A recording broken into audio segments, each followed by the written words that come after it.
Paano mag-send ng money from GoTime to GCash? So, open na natin ang GoTime app.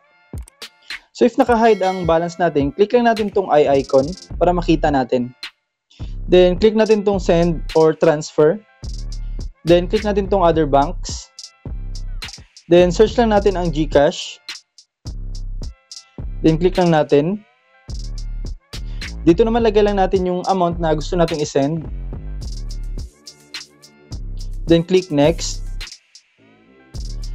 Dito naman sa account number, lagay lang natin ang GCash number. And then, dito sa baba yung GCash name.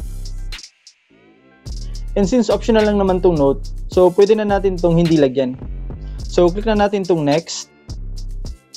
So, dito naman mamili lang tayo ng purpose natin. Then, check lang natin yung details if tama ba. Then, after natin ma-check, click lang natin tong transfer. So, na-transfer na. So, check na lang natin sa GCash if dumating na ba. Then, click lang natin itong transactions.